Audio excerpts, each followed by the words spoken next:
Good morning. So, what is your identity found in? Who are you? How do you identify yourself? Well, here's some thoughts that I want to share with you this morning. One of the things that we get our identity from is often our family. Good or bad, we get our identity from that. How about your career? What your education is, what your career is. Is that where your identity is found? How about in friends, the people you hang with? Is that what creates your identity? Sometimes we think we get our identity from our past, from the things that we've done in life, good and bad. And that describes us, that defines who we are. Sometimes it's just the words that we use, the things that we say. Maybe that's what defines us, maybe not. How about our diagnosis? There's a biggie. A lot of people would define themselves and identify themselves with their diagnosis. I've said recently that one of the things that annoys me is to go into a restaurant or a coffee shop and listen to people in my age category talk about their diagnosis, talk about their many ailments and their operations and their medications and all of those things. It annoys the daylights out of me because I don't think that's the way we should be identified. How about our behavior? Is our past behavior a predictor of our future behavior?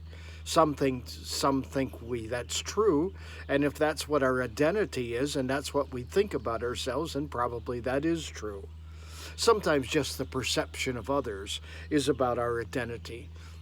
But the point is that I want to give you is that when you take your identity from things that are temporal, in other words, they're not going to last. When we take our identity from our family, our children, our parents, or whatever it is, those things will, be gone one day. Our children will grow up and move out of the home. Our grandchildren will grow up and move away.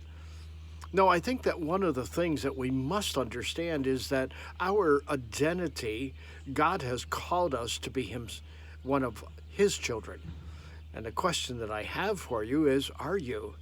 You see, if you are a follower of Christ, then that means that your identity should be found in Him. Isaiah 43 says about Israel that He has called them by His name. And the thing is that when your identity is in Christ, when your identity is in Him, that is eternal. In other words, there is no end. And the other thing is that when your identity is in Christ, you shall not be moved. You're solid. Nothing else that will come against you is going to prosper when you understand who you are in Christ. I want to look at that this week a little bit as we look at who your identity is in Christ.